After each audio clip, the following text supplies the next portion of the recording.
At Arizona State University, we're bringing world-class education from our globally acclaimed faculty to you. Ranked #1 in innovation for 10 consecutive years and #2 among public universities for employability, ASU isn't just ahead of the curve, it's creating new paths to success. Earn your degree from the nation's most innovative university. Online, that's a degree better. Explore more than 300 undergraduate, graduate, and certificate programs at asuonline.asu.edu. The numbers told the story, they always do. It's one of those idiots who believe in analytics. This is a numbers game with Gill Alexander on VSiN. Good Tuesday morning to it is a numbers game at VSiN, the sports betting network, VSiN.com, Game Plus, iHeartRadio, YouTube TV, and of course, Sirius XM Channel 158. Ladies and gentlemen, it's radio's Gill Alexander, alongside our returning champion from Turks and Caicos, Kelley Bydlon, everybody back in the fold. How you doing? Returning champion. And, I'm glad to be back. Happy to be back, Gill. I only thought about leaving you and staying there about 4 times. Really? And just continuing a career as a bartender for some bar down in Turks and Caicos. It's a career. I can't blame you, man. Blue waters. It's gorgeous. White sandy beaches. Fantastic. Were you there long? Well, I guess you just answered it. I was going to say, were you there so long that you were like, okay, maybe I can't do this any longer? The problem is when you go somewhere for a long period of time, right? You have those first few days where you're kind of getting settled in, and then you get very used to things. Yes. Like the idea of removing yourself from the day-to-day life that you've grown accustomed to over the first few days, that was a bit challenging. Do you have that person in your life? I do. Deborah Song, fashion stylist, who claims that I cannot check out on an island, and I'm always like, oh yes, I can. Oh no, yes, I can. But I will say it's like a Jekyll and Hyde thing, right? Because during the day, completely checked out, and then I'd be furious trying to figure out how to watch NBA games and stuff that night. That was a little bit more of an issue than I thought it was going to be. Well, speaking of which, your travels to Turks and Caicos did not prevent you from doing very well in this VSiN Killer Sports NBA Playoff Challenge, which is continuing. VSiN.com/challenge for all who want to see the standings here. Right now, as we get to the very end of the first round, or we're getting to we believe here to the end of the first round. Of course, the Clippers and Nuggets series is the one outlier that's 2-2. Doug Kazarian 14-3. Stevie Fezzik 13-7. You are in third at 11-6 with JBT right on your heels at 11-7. How about that? Kelley Bydlon. It's been a good first round so far. Yeah, I think I mentioned on my final days here, Vegas was ushering me out of town. It's been good so far. Hit JT, Justin Thomas as soon as I left. So that was 3 golf outright hits in the past 4 tournaments. That was nice. And then NBA first round betting has been awesome so far. If the Clippers can win this series, it will be an excellent first round. Well, that's the thing, right? So, I was reminded of this last night watching the Stars and the Avalanche in hockey. The Avalanche in that series, and this is somewhat anecdotal, but not really. I couldn't find one hockey person, right, who thought that the Stars were going to win this series. They haven't yet. It's 3-2 Stars. And obviously there were injuries, too, involved in that. But still, all the hockey hardos, I didn't hear one person give the Stars a chance in this series. And the NBA equivalent of that is the Clippers and the Pistons, largely. Anecdotal to some degree, but I think that's kind of the consensus. Pistons down 3-1 in a series where, quite frankly, that should be 2-2. But it nonetheless down 3-1. And now the Clippers, who play tonight. Tonight it's 4 games in the NBA, 3 of which are potential closeouts in the Eastern Conference. All series in the East are of the 3-1 variety. The Pacers look to close out the Bucks. The Knicks look to close out the Pistons. And the Celtics look to close out the Magic. By the way, Pacers 8.5-point favorites, Knicks 5.5-point favorites, Boston 11.5-point favorites in those respective series. And then it is the Clippers and the Nuggets tonight. The only 2-2 through 4 games in the entire NBA playoffs, with the Clip Show as a 1.5-point road favorite. Do you have a play in any of these tonight? You know what? I'd love to come back and be really exciting, Gill. But no, I have no bets at all tonight in any of these 4 games. Yeah, nothing so far. Look, I think there are the Clippers at this point. I'm just going to be riding my series bets with them. I do think that we are, now that you're kind of looking at a best of 3 in that series, the Denver home court, I was surprised after Game 4 what we saw series price get reposted as. I thought it was going to be a little bit closer to a coin flip. Still get money, plus money on Denver. I still like the Clippers. I think the Clippers should be up at least 3-1 in this series. But, man, you're talking about best of 3 now with Nikola Jokic on one side, and you get 2 games in Denver potentially. It's scary. I would be leaning...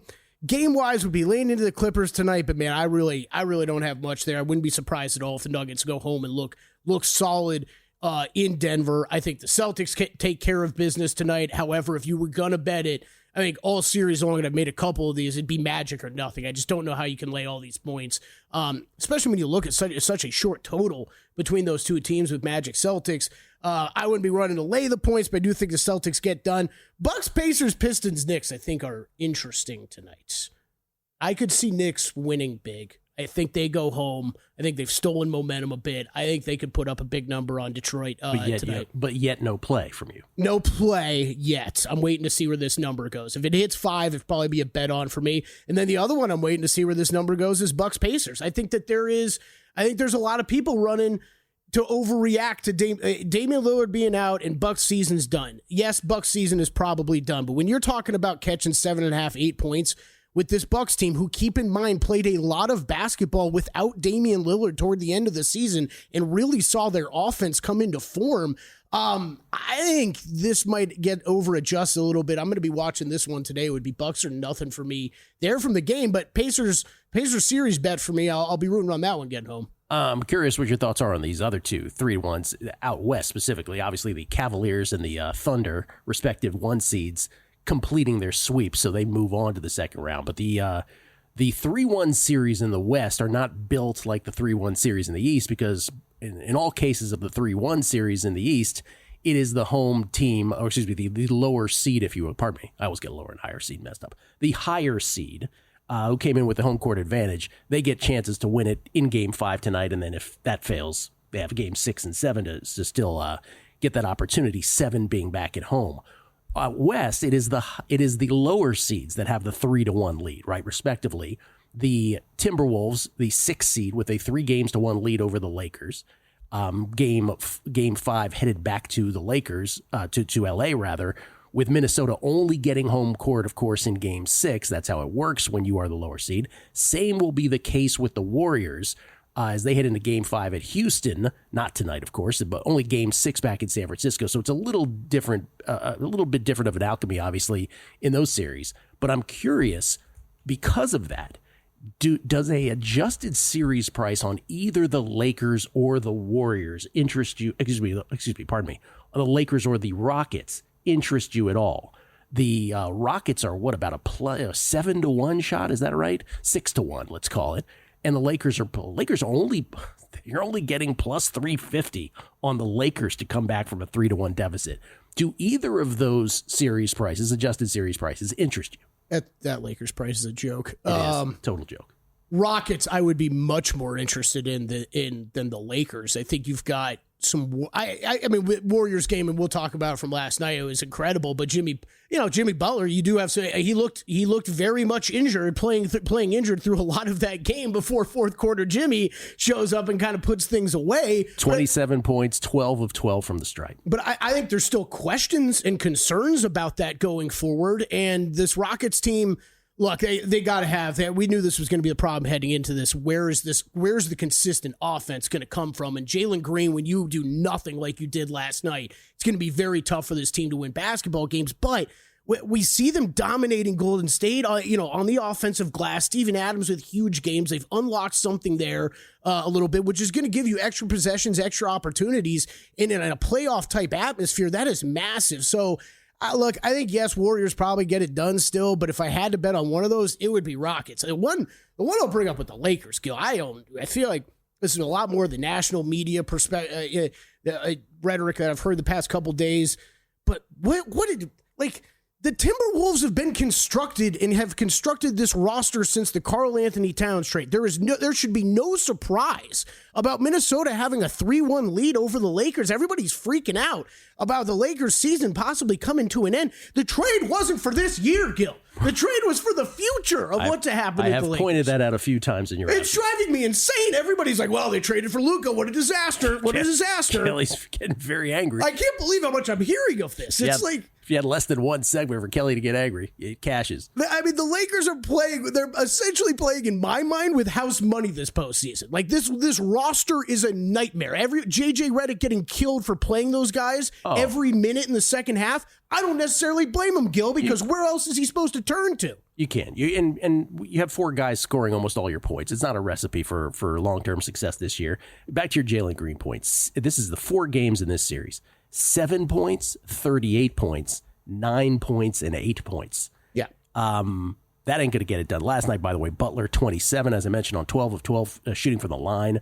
Podziemski, what a game. 26 points, 6 of 11 from behind the arc. Curry with only 17, so it was not a big Steph Curry game, and somehow the Warriors figure it out in the end. In defeat, Alperen Şengün, 31 and 10, dominating whenever he sort of wants to.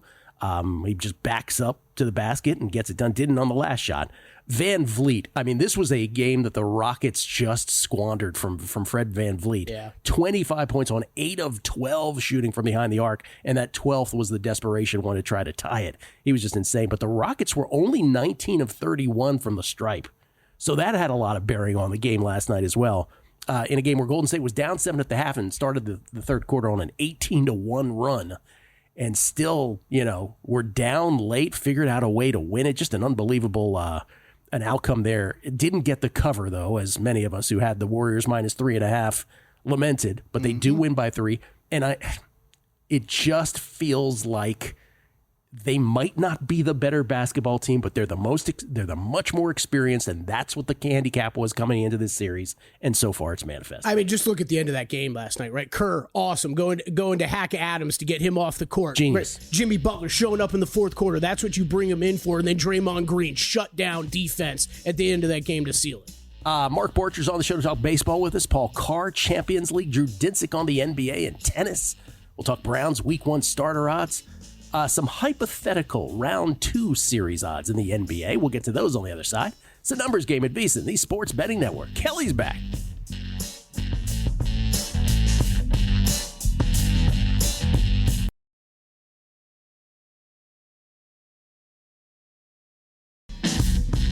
A numbers game on VSiN, the Sports Betting Network. A special numbers game investigation reveals that this Saturday is the first Saturday in May. Yeah, no, really, we figured it out. Whether you're placing your first bet or you've been playing the ponies for years, VSiN's Kentucky Derby betting guide is everything you need to get ahead on Derby Day.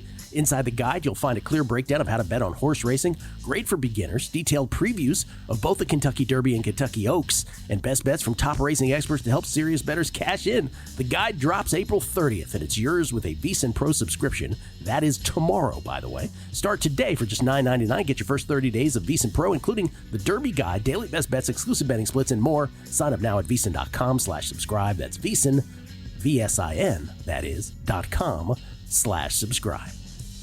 Mike Somich will be on the show to talk Derby with us on Thursday, pardon me. He's booked up on Wednesday, so we get him Thursday. That's right. And then Chris Fallica, the Bear, doing some Derby talk with us on Friday. Looking forward to that. I don't think I'm ever going to forget now, ever when the Derby is, but especially this one. Do you remember the promo we were recording with Fallica on standby, waiting to come on air with us and was hearing everything we were saying? Gill and I were recording a promo where it was just me and him talking, but none of the audio was going to be used, and we knew Chris could hear everything we were saying, so we were just talking trash about the Derby and horse racing, and Fallica comes on, he's so furious at both of us. The hijinks here. Sophomoric hijinks. The first sentence was, "It's the first Saturday in May, Kelley." We get tweets at Beating the Book. This is from Ray 39. He says, if the Rockies win 30 games this year, and by the way, the Rockies fell to 4-24 yesterday. He says, if the Rockies win 30 games this year and the Dodgers/Padres or Giants win 100 plus, the Rockies would finish 70 plus games back in the division. That checks out, Ray. It does. Wouldn't this be the worst team ever in professional sports? Well, any way you slice it up, if they keep on this pace, they would be the worst team in baseball history for sure. As far as other sports, well, there's some competition. Like 4-24. Yikes. They're on pace to win less than 24 games now. Fewer than 24 It's insane. games. Like, it's hard. It's almost hard to just stumble into a record that bad. Cannots. Jay Calfano. Gill, I asked Kelley the same, but do you have any idea or connects to see why Hard Knocks preseason is no longer? My G-men ruined it for all, huh? They kind of did. The Joe Shane Saquon Barkley thing was such an epic disaster and window into the worst thing that could happen with football teams and player personnel that it kind of did. I don't think anybody wants to do that again. Yeah, I looked it up quick before the show. It was offered. Nobody wants to do it. I don't think anybody's going to do it again. And then wasn't the pivot to go to college football? And they wanted to do Belichick with North Carolina. Yes. But I think they passed on that, right? It's got Lombardi's fingerprints all over it. Ron Ponywaz, who Jr. Oh, yes, you're right, Ron. Belichick Saban documentary. I mentioned the Parcells. I mentioned it as a Parcells Saban doc, but you're correct. It was Belichick Saban. That's what I meant. Primetime, Cowboys _Cubs 1. Yo, hey, man. When I become king, my first rules, the word pivotal should never again be used to describe a playoff game. And 2, when an NFL player is cut, team must include in its press release the video of said team war room and team execs slurping one another. Yeah, the whole slurping in the war rooms has got to go. Las Vegas 514, yo, welcome back, young Kelley. Please tell us you didn't get banned from the luxurious Ritz-Carlton Casino in Turks and Caicos with another one of your famous blackjack runs. Nope, still good there. That quote-unquote casino is a room, by the way. Oh, is it? Yes. I've never been over there. I might have been inside it. Jason H11, Kelley's back. Make sure you tell the story about landing the big old fish. Yeah, we saw the picture of you landing the big old fish. I don't want to brag or anything, Gill, but I'm quite an expert fisherman and I was able to reel in quite a wahoo. Okay? Is that what they say? Wahoo? That's what it was. And we had a good fishing day. Good for you, man. Was it a struggle? Did you fight with it? I was fighting it for like 30-something minutes. Really? Oh, yeah. It was terrible. I was having my brother feed me beers. I needed beer breaks. I was like, get the bottle over here. Really? Oh, yeah, yes. Dead serious. That's fantastic. My arm was in pain for, a day and a half afterward. Did you think you were going to lose at one point? I don't want to say lose, but the thing you don't want to do in those deep sea fishing stuff is be the guy who quits and needs someone to step in. Of course not. So but I got close, Gill. I was wavering. Good for you. The arm was in pain. If you're into that kind of thing. Yeah. Bob Sacamano, when are we getting your picks for most MLB wins in May? Also, don't sell your April Twins pick short. You also gave out the Mets 12-1 and the Red Sox 7-1, both of which I took. Yeah, look. So can we flash those up? Do we put those in? This is where the March-April standings stand, if you will, right now, with 2 games left for everybody. By the way, it's one of these rare times where all 4 teams that are still involved in this have played the exact amount of games. They've all played an equal amount of games. That doesn't usually work out with the schedule on these. But it did for these 4 teams. They've each got 2 games left. The Mets are 20-9. The Giants are 1 game back at 19-10 each. And the Tigers are 18-11, I believe that is. 18-11. Yeah, 18-11. Okay. Mets have 2 games at home versus Arizona. Tough opponent, but the Mets have been good at home, but that's a tough opponent. Giants have 2 at San Diego. Dodgers 2 at home versus the Marlins after their come-from-ahead win over the Marlins yesterday. And the Tigers, while 2 games back, they're the best in the run differential column. So now what does that mean? What that means is that William Hill/Caesars ties result in a dead heat. You never want that. But at Circa, if you did it at Circa, it's a tiebreaker. The tiebreaker is going to be fewest losses, but because they've all played the same number of games, that does not come into play here. If it's a tie, they're both going to have the same record. And the second tiebreaker is run differential. So that's why the Tigers are still alive here. But if the Mets win tonight, or either of their final 2 games, the Dodgers are probably the quickest one to be eliminated at Circa, right? Because they're not going to win on run differential. But all 4 of these could dead heat. It could be a few of them. It could be 2 of them. We'll see. That's where it stands right now. Mets, Giants, Dodgers, Tigers. And for me, the minimal self-loathing will be if the Dodgers or Tigers win it.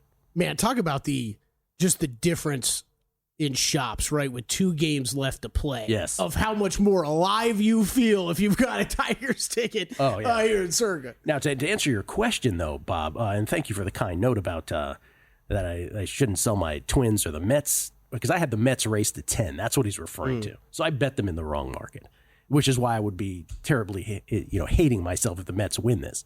But it has come out. William Hill Caesars just put out their May numbers late last night. I have looked at them. I have done my research. We haven't seen them yet from Circa, or MGM. We will do a whole thing on this tomorrow. I already have the team I think I'm going to play. I have 5 candidates. I've already picked the one, but we'll go through all 5. Brad Magnus, is this potentially Giannis's last game with the Bucks? I don't see how they can keep him and then lose him in free agency. He's still under contract for 1 more year, isn't he?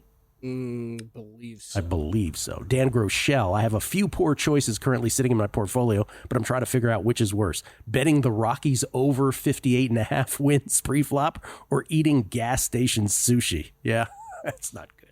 The Rockies, they're not getting to 58.5 wins. Chris Heath, would I have needed Kelley's rant to start at the beginning of this segment to cash the under 1.5? Just asking.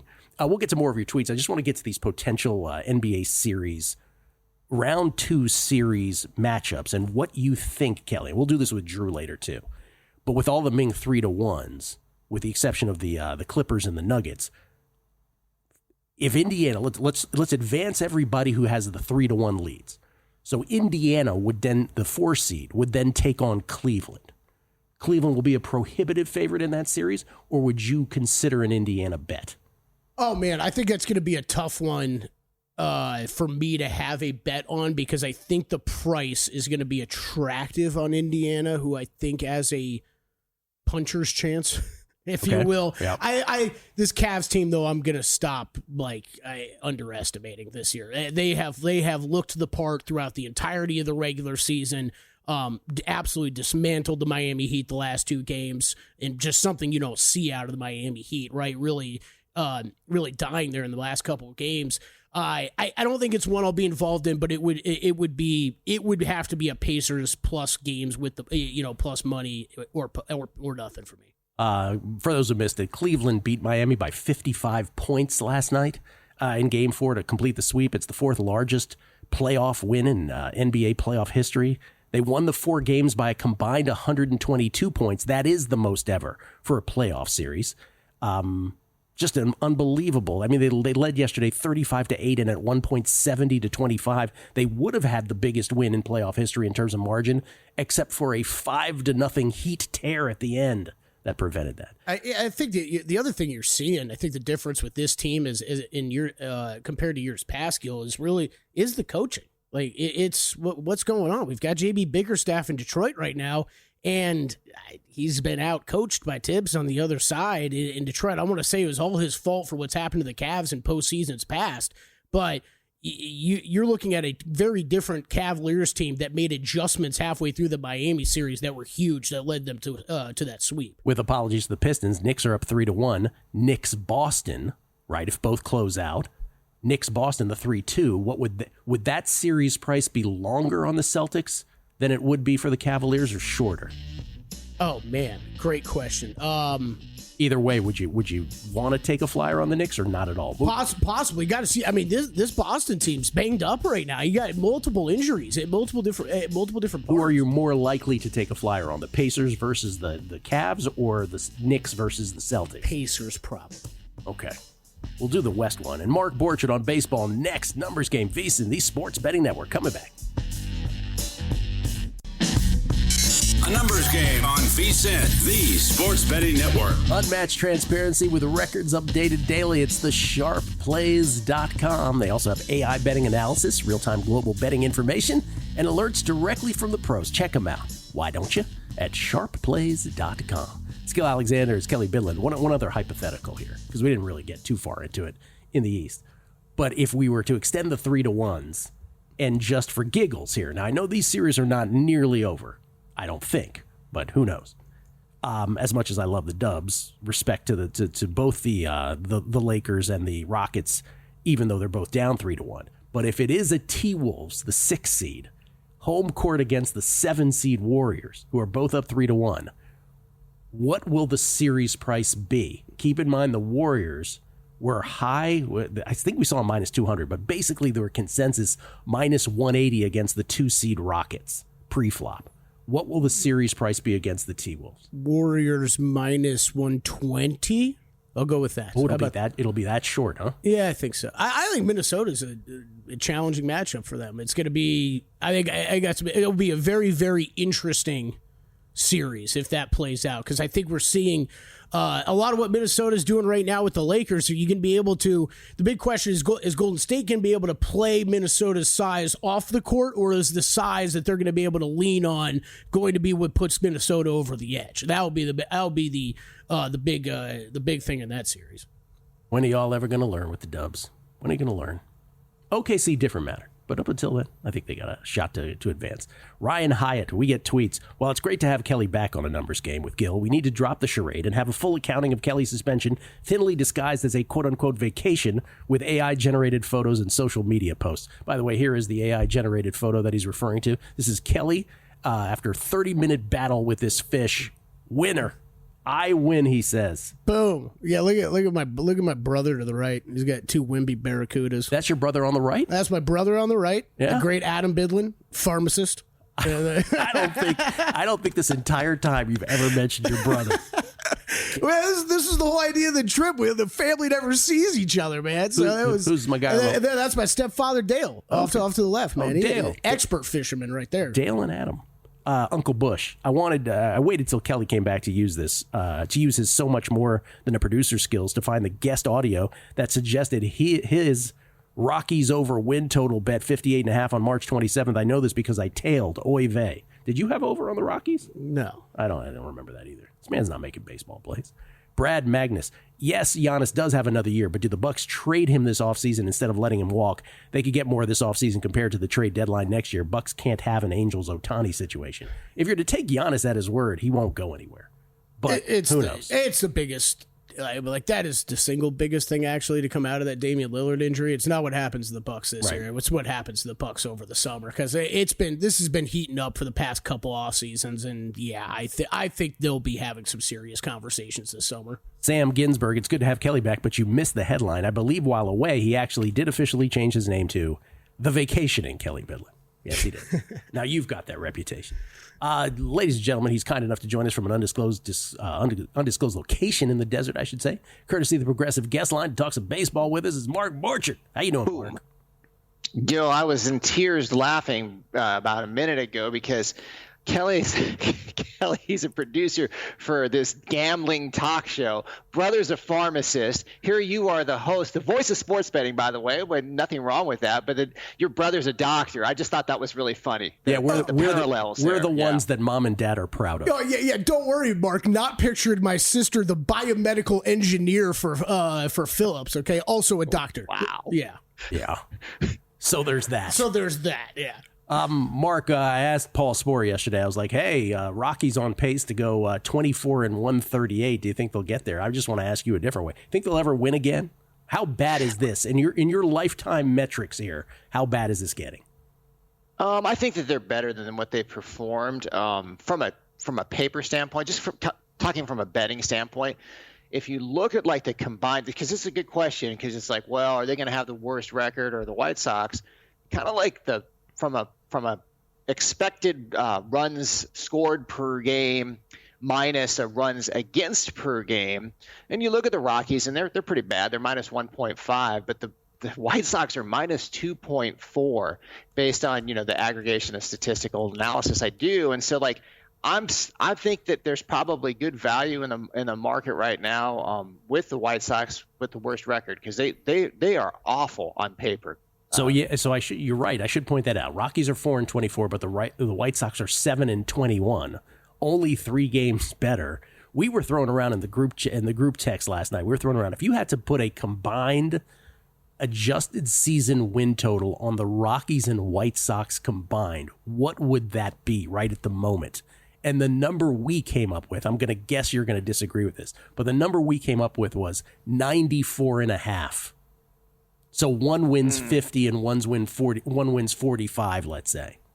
Well, I got the White Sox at 48, and I got to scroll down to the Rockies at 53. So that would be, I guess, whatever that is, 101. 101, a little higher. Yeah. Okay, yeah. 101. Yeah. What did you land on today, sir? Well, I'm going to go with a base winner parlay, and surprise, surprise. But I really like today's parlay. I'm going to go with Philadelphia, with Wheeler. He's my base winner number 4 with an offense that's the number 2 in baseball. And I'm going to play them with Boston. It's Crochet. He's my number 5 guy with a number 4 offense. And I think that's pretty good right there. And if you put it in a parlay, it'll pay about plus 155. You know, one of the things that's interesting about I was going to say the Eagles, but they're not the Eagles. They're the Phillies. I've got my Phillies shirt on. Is their record at home is really good, and this is since they installed the humidors in 2022 across baseball, and the Phillies are 172 and 101. Return on investment 4.9%, and I can say that because Carl Sack and Killer Sports does such a good job putting that together. But I thought that was a pretty impressive stat, how good Philly has been at home. And it kind of makes, and we've talked about this a little bit on the show, the analytics department there, I'm super impressed. They have this guy, he's a Bayesian statistician, and he's known outside the baseball community. He's like this famous Bayesian, I want to say economist, but statistician. And so they put together this team, and they're really good at home. And the other thing about Wheeler that I kind of wanted to mention was, I wanted to tell the story of I was in Binion's one time in a drunken stupor playing cards. And I remember when Randy Johnson, he was pitching, and he was really, really good. And the guy said, well, who are you going to bet on tomorrow? The guy I was playing cards with. And I said, I'm going to bet against Johnson. I thought I was clever, right? You always got to get the underdog. And the guy looked at me like the world was coming to an end. He said, how can you bet against a Hall of Fame pitcher like that? And so I thought, well, today for this morning, I'm going to go look at a Hall of Fame pitcher, the most recent one, Clayton Kershaw. And if you were just to blanket bet Clayton Kershaw over his career, speaking of 5%, you'd be up close to 5% on your money just betting Kershaw. So I think if you have this Hall of Fame type of a pitcher, I don't think there's anything wrong with backing the guy, Gill. So again, the parlay is what again for those who missed it? Philly and Boston. Philly and risk Boston. One yeah. Let me ask you this. You also threw in the Killer Sports thing. What do you primarily use Killer Sports for? People might be interested in that.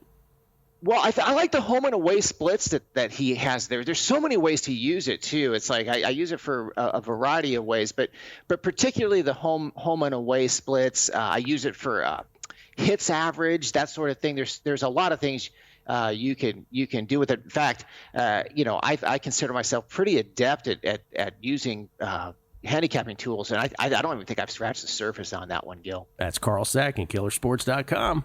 That's just great job that he does over there.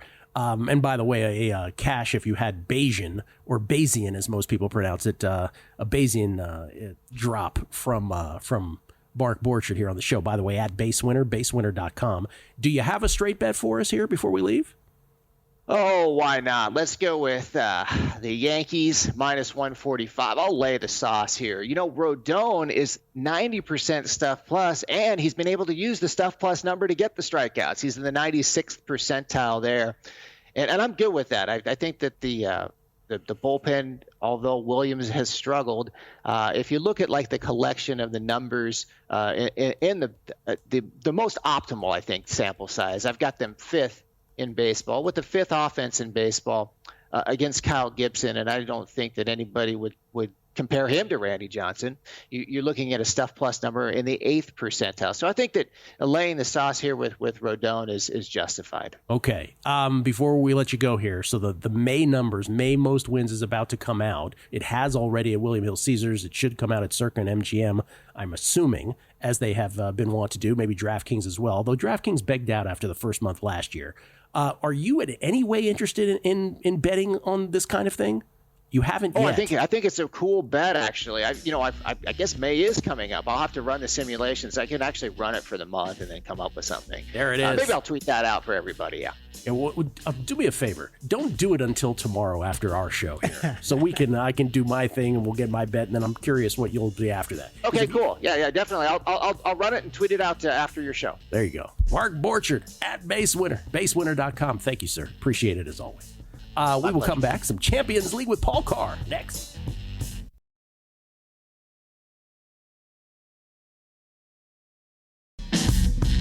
A numbers game on VSiN, the sports betting network. Derby Day is almost here. Why not make your first bet your best bet with First Bet? You can wager on Churchill Downs, Belmont Park, and tracks around the world, all from your phone. Go to firstbet.com. That's the number one stbet.com and enter promo code VSiN200 for a $200 sign-up bonus. Don't miss out. Bet smarter on the Derby with firstbet.com. We get tweets at Beating the Book. Always appreciate y'all. Best listeners in the game. Keno Walker wants to say welcome back to you. Welcome back, welcome back, welcome back. I think he's doing a little John Sebastian welcome back Cotter there. Sure, yeah. Sure, you totally. You don't know what welcome back Cotter is. Nah, I do, but I don't. Okay. It's one of those I know the name. John Travolta's first acting. Really? Yeah, it was a TV show in the 70s. Okay. And the song. Yeah. Okay, anyway. New York Mets 16. Kelly's like, no, I can actually picture it now that you bring it up. I could picture him.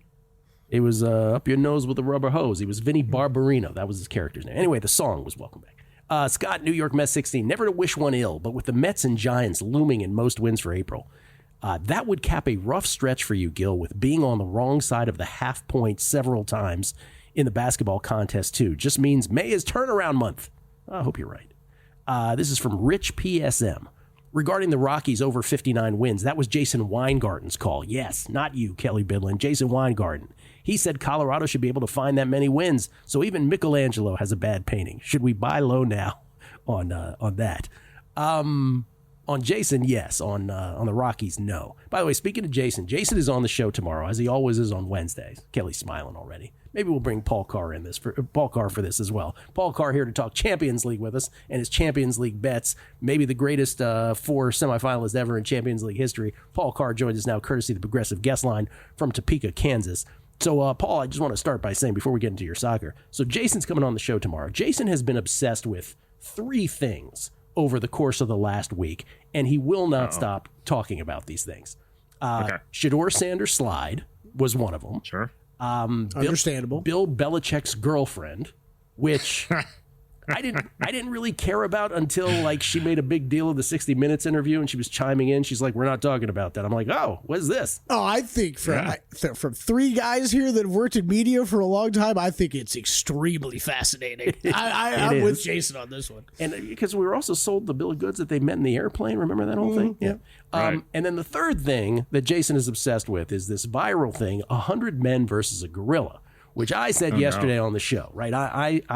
I think all of this is a nonsense conversation because, as you point out, Kelly, first of all, guys have these kinds of conversations all the time. Why this went viral, I have no idea. But I said yesterday, there's no chance for the 100 men. The gorilla is completely winning this, and the line should be minus a bajillion on this.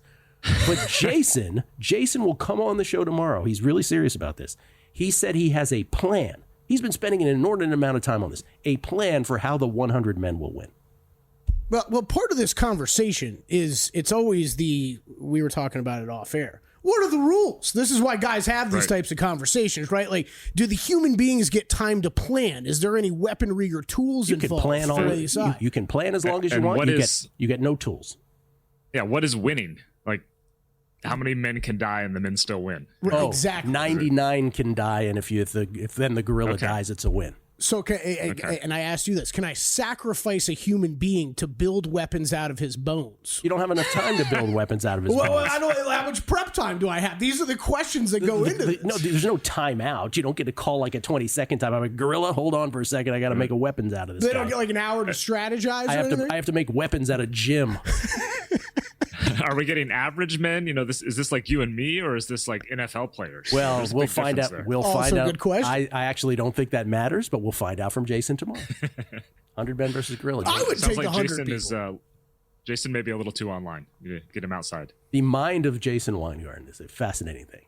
All right, I just mentioned it moments ago, Paul. You think this is the greatest 4 Champions League semifinalists ever? I think so. So we're going back to '92 for the Champions League era. You have 4 of the top 6 teams in Europe, and pretty much therefore the world, that are left. You have the League One champs in PSG, the likely La Liga champs in Barcelona. Inter Milan has been the best Serie A team over the course of the season, though they have stumbled a little lately and may not win the league. And you have Arsenal's the second best team in England, which is generally the deepest league in the world. So you got 4 of the top 6. There's no Liverpool or Bayern, but you've got that. For me, it's also very important to have 4 teams from 4 different countries. I don't want to see matchups that I see 2 to 4 times a year. So you could make a case that, a few years ago, there were like 2 Spanish teams in the semis 6 straight years, I think. Barcelona and Real Madrid and Atletico, some combo of those. So you can make a case those might be better from a quality standpoint, but those aren't the matchups I want to see. So you've got 4 teams that are basically 1 seeds, maybe 2 seeds if this were an NCAA tournament. They're from all different conferences. You get different styles of play. This is about as good as it gets from a Champions League perspective. All right, by the way, we can sort of reflect in the odds to win the Champions League, right? If you delved into this. Barcelona 2-1, PSG plus 220, Arsenal plus 250, and then Inter Milan is the dog of them at plus 450, if you will. Okay, you don't have a play in the Arsenal PSG game, but tell us how you feel this might transpire. Yeah, this is an interesting one. It's strength against strength. PSG has one of the best attacks and pressing attacks in the world. And Arsenal has probably the best, most solid defense in the world, though they are missing one of their center backs, Gabriel, who's been with them for most of the season. He's out. So it's kind of still irresistible force, immovable object kind of thing. And Arsenal handled Real Madrid pretty easily. I think we've learned in the past couple weeks, Real Madrid probably not as good as their talent could have, should have been. Not to diminish what Arsenal's done, but just to say this is a very different sort of opponent in PSG. Real Madrid does not press your back line. PSG will do that as well as anybody in the world. So I struggle a lot with this one. You put a gun to my head, I'm taking PSG to win. If I have to pick a side here at plus 250 or so, plus 240, I think that's a pretty good price for a matchup that's closer to a toss-up than that. But I don't have a great feel. There's not a lot here that would really surprise me in this game. By the way, I buried the headline. You're coming off a sweep, aren't you, in the Premier League? Yeah. Okay. Yeah. We're in a sweep. We're cooking. All right. So he's taking a pass on the side in the Arsenal PSG match, but you do have a bet in it. Yeah, I do like Ousmane Dembele's maybe been the best player in the world this year. One of the Ballon d'Or favorites. He's got 32 goals in 44 games for PSG this season. So I have him to score at plus 250. I mean, you score the equivalent of a goal, 3 goals every 4 games, and you get a pretty decent price on this, even against an Arsenal defense that's very good. Again, PSG will press Arsenal like they really haven't seen much this year. So he's going to get, a couple opportunities. He's a volume shooter as well, not afraid to fire from distance for better and worse. So he'll have his chances. So plus 250 on a goal for him. That might be the highest it's been all season. I would bet that it is, and I'll take that here. Volume shooter, Kelley, Ousmane Dembele. What does that mean in soccer? Like, means it takes a lot of shots. 4 shots? Means it takes a lot of shots. Oh, yeah. I would say, you average like 5 or more a game. That's a volume shooter. Do you remember which VEASAN host used to refer to his dating prowess as volume shooting? Do you remember who that was? No, I don't at all. The great Greg Peterson. He used to say, I'm a volume shooter. He just meant going out on lots of dates. I'm just telling you what he said. Oh, hoops. That's the best. That was his best line ever. And then he would give you Abilene Christian's entire roster after that. All right, Barcelona and Inter Milan. You do have a play on the side here. Yeah, I almost feel too good about Barcelona in this one. So I mentioned Inter is good, but they are just scuffling the last 2-3 weeks, especially. They're an older team. They're not super deep. Marcus Thuram, one of their starting forwards, may not play in this game. And we just saw them play Bayern Munich, and they obviously advanced past Bayern. But they gave up 40 shots and 3.8 expected goals to Bayern over the 2 legs. Probably pretty fortunate to get through. Everything that Bayern does well, press you, lots of attackers, get numbers forward. Barcelona does better. And I just think this game's in Barcelona. I feel like this is trouble for Inter Milan. I like Barcelona laying the goal and a half at plus 160. I just don't see Inter holding up. Also, it's in Barcelona. It's the first leg. Barcelona will not want to go back to Milan with just a 1-goal lead because, weird things happen in knockout tournaments. So if they're up, a goal late, like Barcelona's going to press for another one because their best defense is a good attack. So Barcelona's defense itself, not great, but their attack's so good that I'll lay a goal and a half here at plus 160. All right, so today, Ousmane Dembele, goal plus 250 in the Arsenal PSG game, and then tomorrow it's Barcelona minus the goal and a half at plus 160 versus Inter Milan. Before you go here, Paul, speaking of the Premier League, which you swept your last 3-pack of picks, we're at the point in the season, there's 4 or 5 games left. We know Liverpool's won it all. We know who the teams are that are getting relegated. I guess we still have a Champions League 4-5 question. Yes. Is that the only thing you'll bet into at this point, or will there be other opportunities perhaps? Yeah, I was looking at the weekend slate last night, and it just gets weird. Yeah. We're firmly in the point of, what does this team have to play for? What does this team not have to play for? Definitely cautious these last few games. And that race for the top 5 now in Champions League spots, it's basically 5 teams for the last 3 spots. Wow. That's the most interesting thing to watch and the most competitive thing from what are they playing for standpoint. Yeah, Newcastle, Man City, Chelsea, and Nottingham Forest, and I guess Aston Villa also involved in that as well. Thank you, Paul. Appreciate it. You bet. Have a good one. Paul Carr at Paul Carr, creatively, CARR on the old Twitter machine. We'll come back. Drew Dinsick on the NBA and maybe some tennis plays next. Numbers Game, VEASAN, the Sports Betting Network.